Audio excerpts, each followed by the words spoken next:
What's going on, Amazon sellers? Today we're going to be talking about the Amazon fees. So there's a lot of different fees and some of them are unexpected by a lot of sellers. So today we're going to go through all the different fees that you can expect when selling on Amazon so that there's no sudden surprises and so that you can calculate everything accordingly to make sure that at the end of the day, your product is profitable. So without taking too much of your time, we're going to jump right into this so that in just a few minutes, you know exactly what to expect when it comes to fees. So the first thing that you need to know is that there's two types of accounts that you can have on Amazon. There is a professional account and then there's an individual account. The individual account is a pay-as-you-go type of account. So for every single item that you pay 99 cents.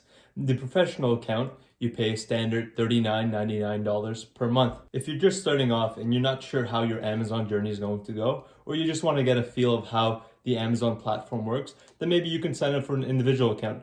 But once you get a little bit more familiar, you may want to consider upgrading to a professional account. There's a lot of benefits and a lot of additional features that you can use from a professional account.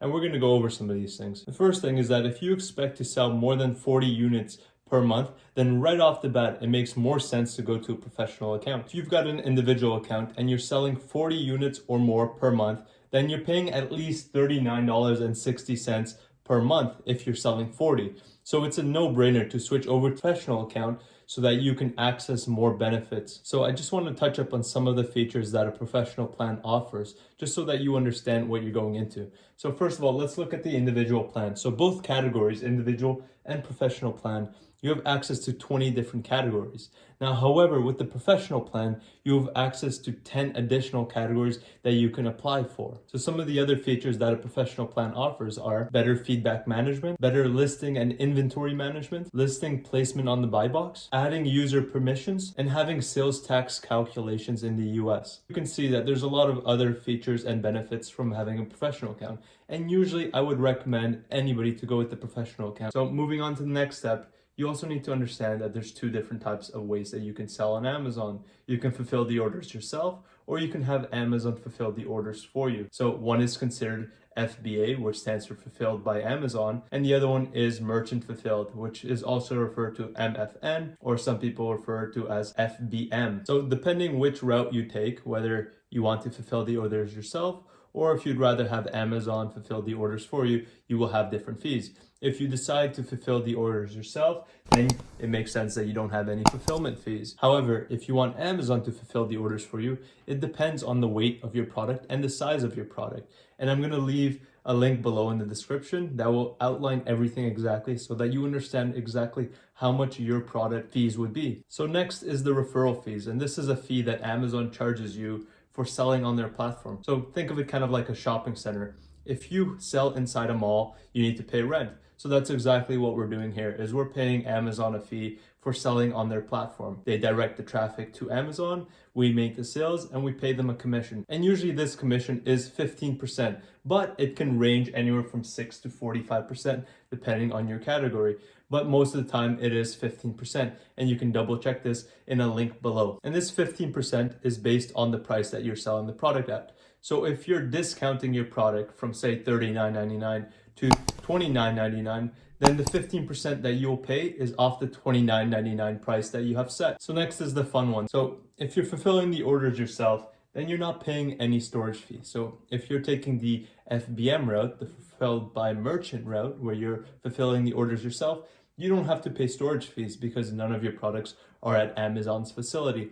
However, if you have Amazon fulfilling the orders for you and your products are at one of Amazon's facilities, then you will be charged storage rate at these rates. And I know it's a little bit hard to see here, but I'll leave a file below where you can see everything thoroughly. Step by step, everything will be laid out for you. So just to go over this, for standard items, you'll be charged 99 cents per cubic feet from January up until September. And then during the busy season, from October to December, you'll be charged $3.63 per cubic feet. And remember, this is for standard size items. And you can see if your product is standard or oversized, again in the link below. Now for oversized items, you'll be charged 78 cents from January to September, and from October to December, you'll be charged $2.43 per cubic feet. So next one is a new one, okay? So IPI stands for Inventory Performance Index. So this is Amazon's algorithm seeing how well you're moving your inventory. If you're keeping it stocked for a very, very long time and it's not moving very well,